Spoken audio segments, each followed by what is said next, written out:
What's up, everybody? It's about that time. Woo! High Elf freaking army introduction here. I'm going to be covering and breaking down the Magic phase as it played in 8th edition, kind of realizing I just gloss over it for the most part. And given the fact that they've now kind of released how Magic's going to be, I thought it would be fun to do a little compare. So, in posterity's sake, we can come back to this video when they redo High Elves and see how the army played in its 8th edition version and how it's going to play in the old world, and just do a fun little compare and contrast. I think it's great to see where things start off and where they end. So follow me. We're going to be starting off with the army quirks, as I like to say. Now, I will hasten to say I myself am not a High Elf player. I've played against them, I've played against different lists, but my advice is not going to be as inputted in here because I don't want to lead you wrong or tell you something's good that's not good. I know certain spells are good, certain magic items were things everyone took, but I can't give you like advice about, oh, you should buy this, especially since most of this stuff's out of production. PowerPoint proficient! Right here. Yep, coming up in here. Boom. So, Army Special Rules. So most High Elves, I believe all of them, have the always strikes first rule. And as it would suggest, they always strikes first. Crazy, I know. But then you couple that with this beautiful rule called Martial Prowess. And what that did is it allowed them to fight with an extra rank. So, if you were smart and you played these guys, you would take Spearmen because they were cheap. You would hoard them up in the 40 or 50.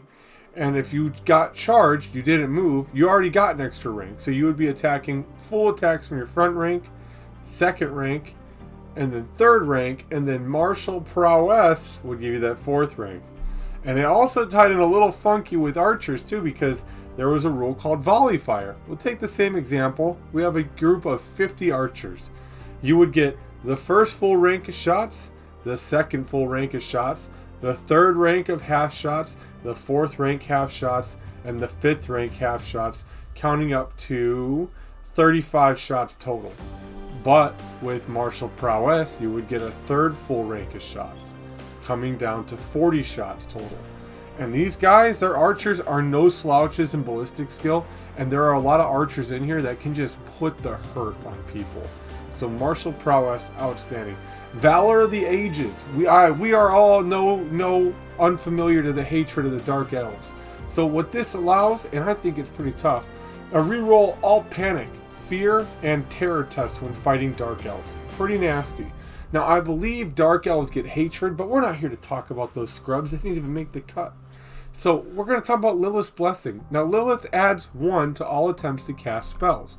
So, for those that don't know, you're given a casting value per spell. We'll say 7. And then you roll a die and you add your wizard level. So, let's say we're going to take our wizard level 2. We're going to cast a signature spell. And we need to get it off on a 7. And we roll a 4. Now we add our wizard level, which now makes that roll a 6. We fail, but because of Lilith's Blessing, we add 1, giving it 7, making it a successful cast. And that's good because if you ever miscast, you don't cast the right amount, you brain fart, and that wizard's done for that phase. You can use him next round, but this round he's toast. You got Fireborn, which is a 2-up ward save against flaming attacks, and then we're moving on to the Arrows of Isha. They suffer an additional -1 armor save if they're a destruction faction. Guess what Dark Elves fell under in 8th edition? Destruction. So they paid mightily.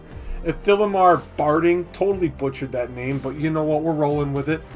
You pretty much got all the benefits of Barding, the extra armor save and such, without the -1 inch to your movement. Pretty cool that the elves had it. It made their cav faster than Chaos Knights and stuff, so kind of cool. Dragon armor, you have a 5-up war, you have a 5-up save, a heavy armor save practically, and a 6-up ward save. And you had the Fireborn special rule, so that 2-up ward save against flaming attacks. And then you have the Bow of Averlorn. Maybe you've heard of the Sisters of Averlorn. You're Age of Sigmar, not an old world person. They were disgusting. So, strength 4, 24 inches. You got the Arrows of Isha, so if you're Dark Elves, you're going to be -2 to your armor save, because strength 4 is -1, strength 5 is -2. That's how the old world did armor, how it did armor value reduction. Totally smart people words coming out of my mouth right now. And then they had the Lion Cloak coming up.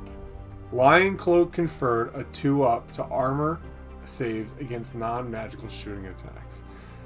Dark Elves were famed in 8th and 7th for their repeater crossbows. They were just pushing out shots that had armor piercing.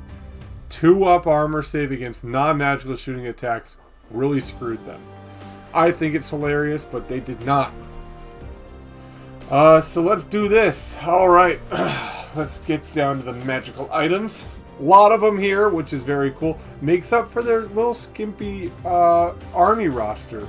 Really do they play into the physique of Elite. So, we have the Blade of Leaping Gold. You get +3 attacks. Yes, +3.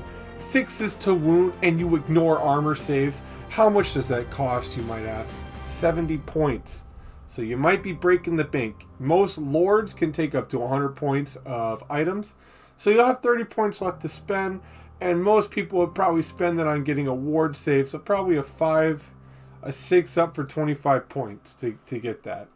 Up to you. I wouldn't personally do it because, I would always the one going against this and it sucks. But hey, who am I to tell you what to do? The Starlands, 30 points. You get +3 strength on the charge. Quick caveat. And if your mount dies, because in the old world you can target the mount or the rider separately, not like on horseback, but more of like maybe a phoenix or a dragon, and then you have to use a different weapon. You can no longer use your lance, so you pretty much set 30 points on fire. The Reaver Bow, 25 points, 30-inch range, +1 strength, volley fire, multi-shot 3. 25 points does not seem like a lot, but it would be wasted to put it on a hero or a lord, because get this. Your Sisters of Avalorn and your Shadow Warriors can upgrade to a champion for 10 points.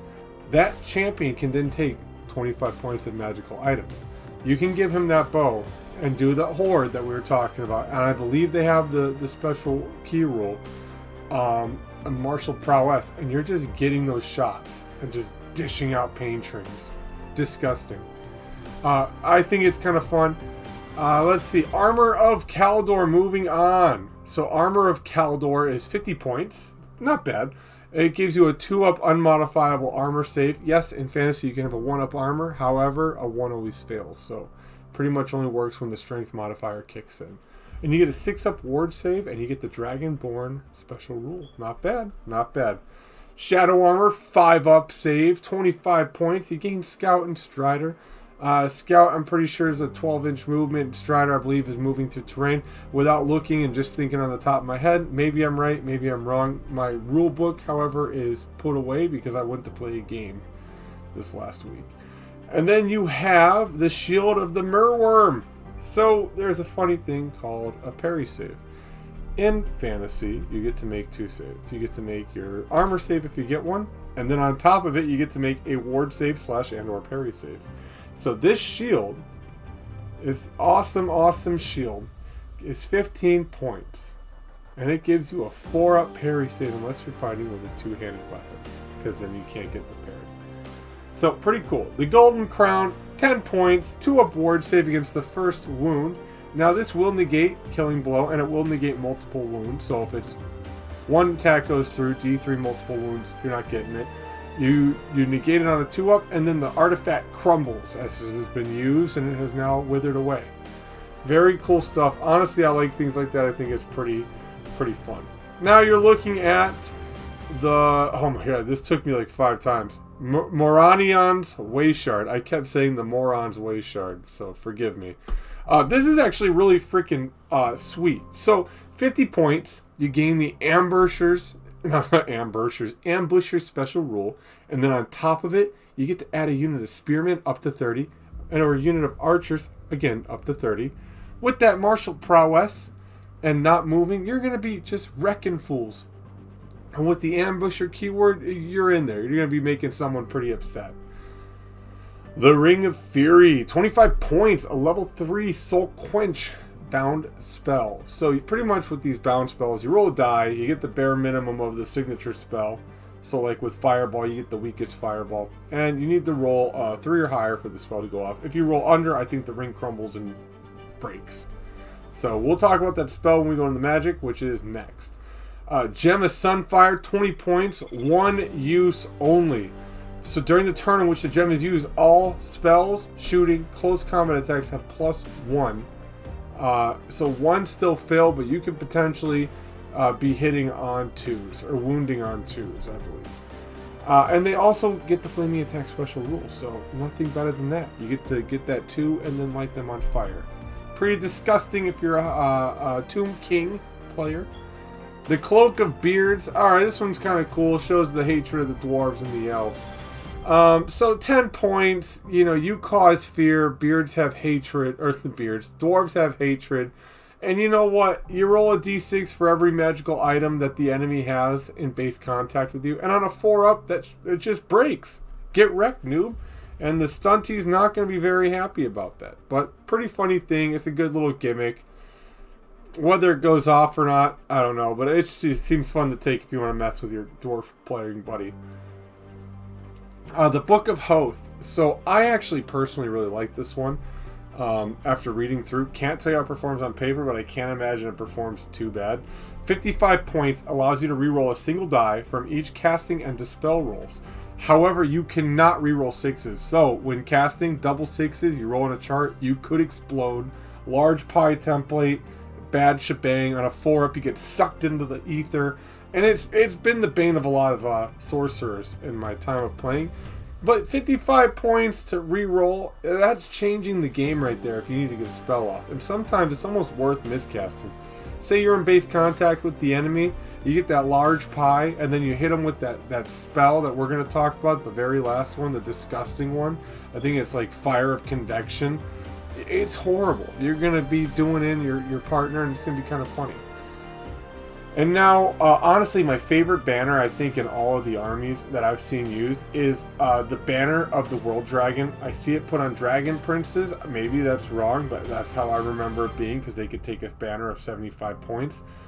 Pretty much it's a 50-point banner. You get a 2-up ward save against all wounds caused by spells, magic weapons, magical attacks. So, demons, their demonic attacks count as magical. Like wraiths or anything from vampires, I believe their attacks count as magical. Really, really great thing to have. Really nasty to put it on Dragon Princes. And then also all dragon keywords within 12 inches have stubborn. So not bad. Not bad indeed. If I'm wrong about the Dragon Princes, I don't believe I am, but if I am, I told you I was a bad High Elf player. Alright. Lords of Magic. So we're going to talk a tad. There's attributes and then signature spells. And then you'll notice I have those rolled 1 through 6. When getting your magic spells, it was not something you picked. It was random. So you would say you're a level 3 wizard. You would throw 3 dice because each wizard level granted you a spell. And whatever you rolled, you had to keep or exchange for a signature spell. If you rolled doubles, you got to pick whatever one of those spells. But say you rolled a 2, 3, and a 6, you had to keep those unless you were willing to exchange those for the signature spell. Signature spells weren't bad, but they weren't all crazy either. And then you were coupling all that with a lore attribute. So the attribute effect you get from the High Elf lore can be pretty gross if you couple it together. You add 1 to your ward save for a successful cast. And you get a ward save of a max to 3 up. You can't go past 3 up. But with a mage, most people take a Talisman of Preservation in case he exploded. Gave him a 4 up ward save. Now it's a 3 up. So you have a pretty beefy mage who can take a lot of damage. And then, again, you have the signature spells. You're able to exchange those for any of the spells you rolled, or maybe you want them anyways. So Drain Magic had a casting value of 7, as we talked about how to cast earlier. 18-inch range, remains in place spells are taken away in the target unit. And then you could choose to supercharge the spell for 15. You could cast at a 15 or higher, and you do that with all units, friend or foe, within 18 inches. So kind of cool for any spells that you want to get rid of that are just like really buffing people's armies. And then you go to Soul Quench. This had a casting value of 8, Magic Missile 18, 2d6 Strength 4 hits. You can supercharge this bad boy though. Supersize me, as they say at Mickey D's, for 4d6 strength 4 hits, and if you declare it, you must cast the 16. So you're really putting in some massive damage. 4d6, strength 4 is -1, the armor modification, so Warriors of Chaos go from 4 to 5. Pretty nasty. Apotheosis, cast on a 5, regain a single lost wound. Superpower is D3 at a 10 up. So you can regain a single lost wound on a 5 up on your own model, or you can throw the 10 and regain D3 wounds on something. And if you recover any wounds, you gain fear till the next magic phase. Pretty freaking cool. Hand of Glory, that's a very glorious hand, I'd imagine, has a casting value of 5, 18 inches. You can choose to increase the target's weapon skill, ballistic skill, initiative, or movement by D3. Or, if you want to put your whole hand in the cookie pot, you can go through and you can supercharge that on a casting value of a 10. However, you just will run 1d3 and it applies to all the stats. So, not bad. I mean, considering that you just have to roll an extra 5 more, 2 dice on a level 2 wizard with that extra Eleutherial spell and then re-rolling ones. That's freaking sweet. Walk Between Worlds. It goes off on a casting value of 8. Target a single unit not in combat within 24 inches. This target gains Ethereal until the end of the next phase and can move 10 inches. Supercharge that bad boy for 16 and you can move up to 20 inches and be ethereal, and then it's done after your magic phase. Tempest, 12 up, casting value, direct damage. Place the large template, I believe it's 5 inches, anywhere within 30 inches of the wizard. It scatters on a d6, so you need a scatter die on a d6, obviously. All models hit takes a strength 3 hit. If they fly, they take a strength 4 hit. Get wrecked, noobs. And -1 to hit if you sustain any wounds, so then you'll be -1 to hit. Pretty freaking cool. And that is to hit and shoot. So instead of rolling against your ballistic skill, you have to roll a 4 up of shooting instead of ballistic skill. And Arcane Forgiveness, or Arcane Unforgiving. We're coming up on the next one, Fiery Convocation. I've lost a lot to those guys. So Arcane Unforgiving, 13 up, casting value, direct damage, 24-inch range. Target a single model, even characters in a unit. And that target takes a single wound on a roller equal to greater than armor saves. So if your armor saves a 4, you want to roll a 1, 2, or 3. So this is where having crappy armor helps you. And then you must reveal all magic items randomly if you're the guy being targeted, and you lose one of it randomly on a 2 up. So normally people roll a d6 and say, I have a ring, I have this, and they would split it up amongst the die evenly, and on a 2 up they would randomly lose a piece of gear. It really kind of sucks. Again, not one use only models and not mounts. So Fiery Convocation. This one was the fiery boo-boo because it was not cool. 19 up casting value, direct damage, 24 inches range. Every model in the target unit takes a strength 4 hit with flaming attacks. Get wrecked to that unit. And then at the end of every freaking magic phase, every model suffers a strength 4 hit with flaming attack special rule. So you just kept taking it until the poor freaking unit died. Absolutely boo-boo. So that is something that a lot of people would try to supercharge and make sure they got that one off. So dragons, griffins, great eagles, phoenix, fire, frost. These are the bestiary. I just kind of wanted to include these real quick for fun. And now we're going to bump on over into the unit profiles. Unit profiles. PowerPoint proficient. Building an army, 25% core, special up to 50, rare up to 25, lords and heroes up to 25, unless you're end times up to 50%.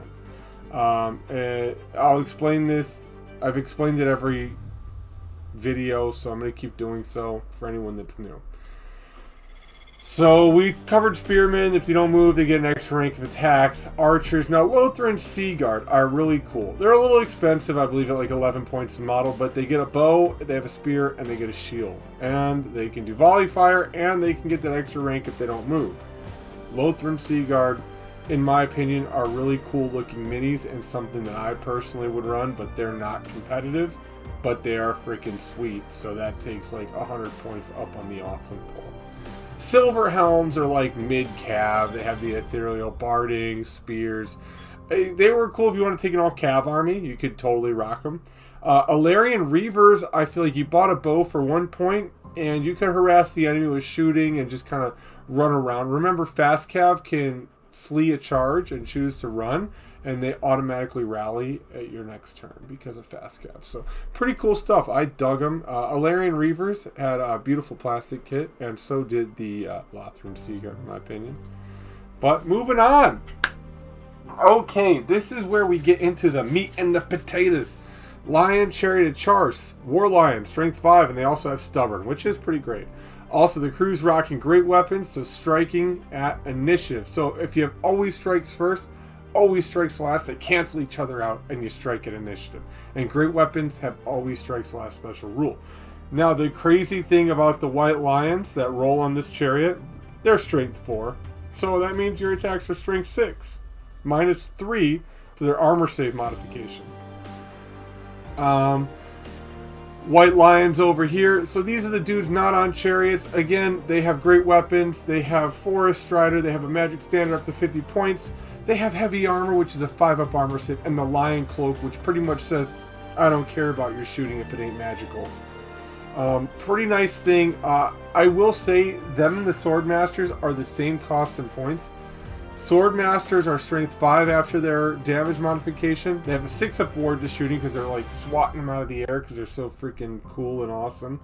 And then they have heavy armor. However, what they do pack is an extra attack. So with that martial prowess, say you run them 6x4, you get 3 units of attacks. The first rank gets 2, plus 1 for the champion. And then you get another, 12 attacks? So you're really looking at a pretty good damage output.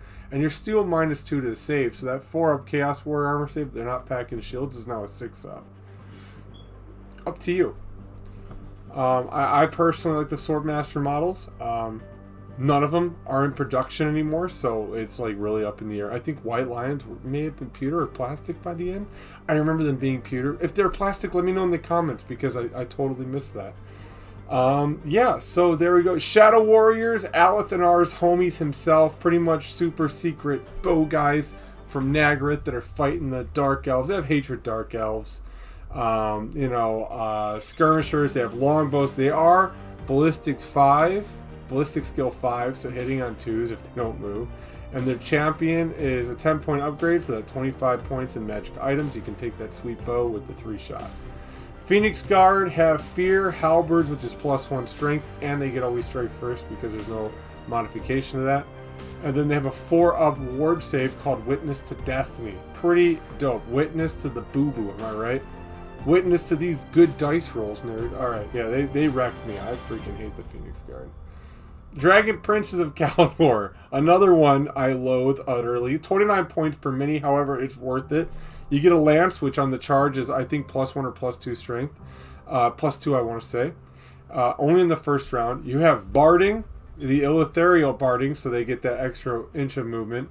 You get a hand weapon for the following round of combat, and you can take a magic standard up to 75 points. They are weapon skill 5, 2 attacks, 3 for the champion, and leadership 9.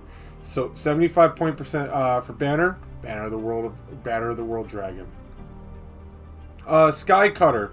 That's a freaking flying bolt thrower. Need I say more? For 25 points. You can fly with an eagle and shoot a bolt off of it. I think that's freaking bad to the bone. A Tiranoc Chariot is nice because it's one of the chariots we can take in our special. Again, this isn't like our beautiful Lion Chariot of Charse. These guys, however, can take a bow. Their chariot is still strength 5.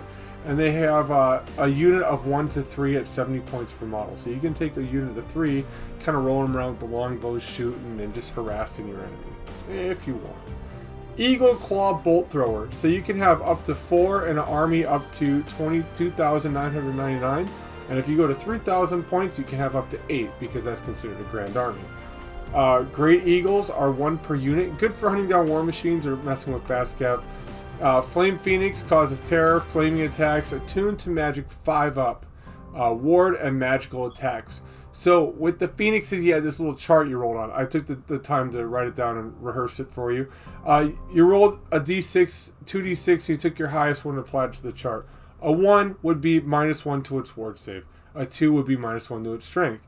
A 3 would be +1 to its initiative. A 4 would be 1 attack. A 5 would be +1 strength. And a 6 would be a 4-up ward. So it was based on what you rolled to channel. I believe I read that way. Maybe wrong. Frost Phoenix, pretty much like the famed Phoenix, but more expensive, and you got Blizzard for 240 points. Sisters of Averlorn, 14 points per mini. Bow of Averlorn, that strength 4 bow at 24-inch range. Watch Out Destruction, Dark Elves, and 25 points of magic items on a champion that costs 10 points to upgrade. Not bad if you want to shoot the bee's knees out of them. Again, we're rushing through these because I know time is of the essence, and also because this will drone on. I tend to drag. I'm from the Midwest, and I just like talking sometimes. So, named lords, named heroes, generic lords and heroes, up to 25%. The lords that are named, I'm going to kind of go through fairly quickly because they're all going to eventually get their own respective lore video where we're going to talk about war gear, story, and everything they've been through. Let's move.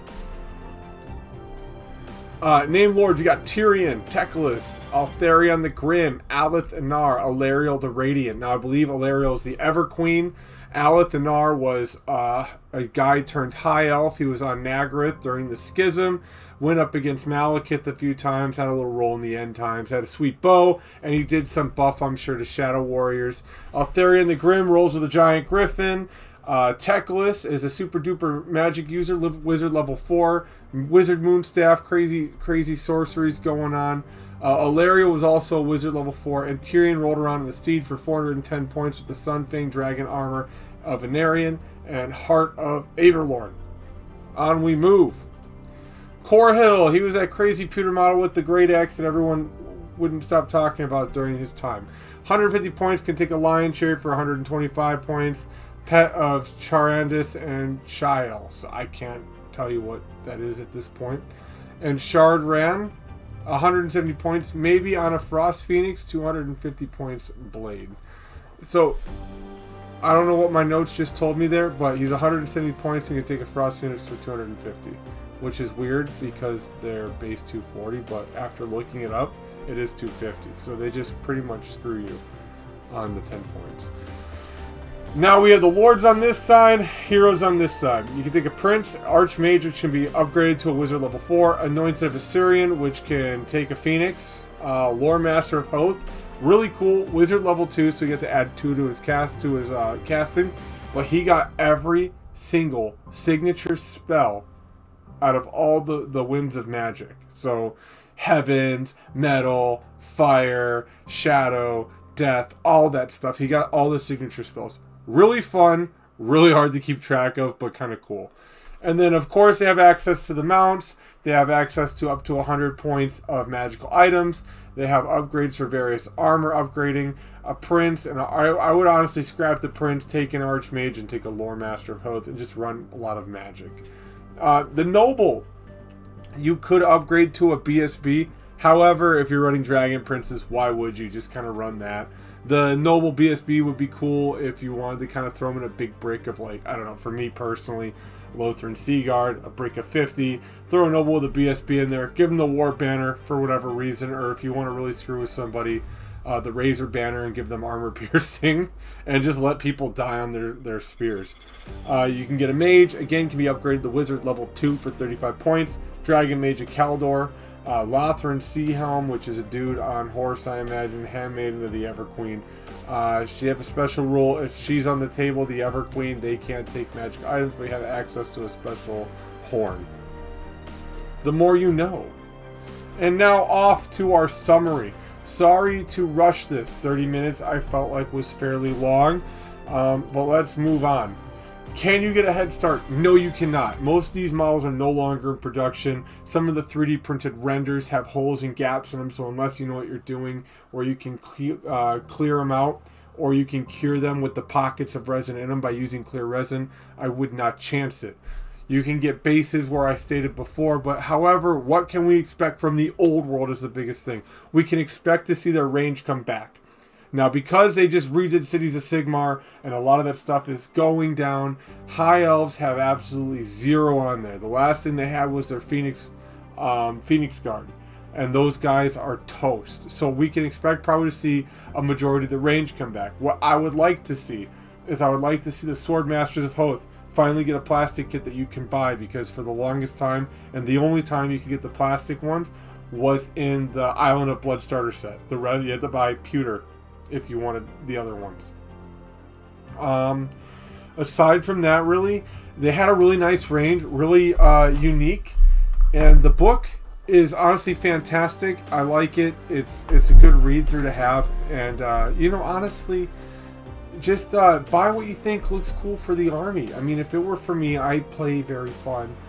Get what you want to paint, because you got to paint a ton of minis, and it really sucks to paint things that you don't like painting. But anyways, I want to say thank you to everybody that showed up. Sorry, a little over 30 mics, but I really appreciate it. Hang in there with me. This weekend, we got TamerCon.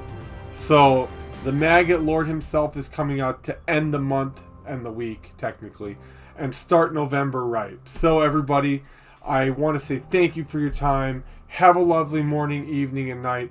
I'm going to bed because it's 3 in the morning. Peace.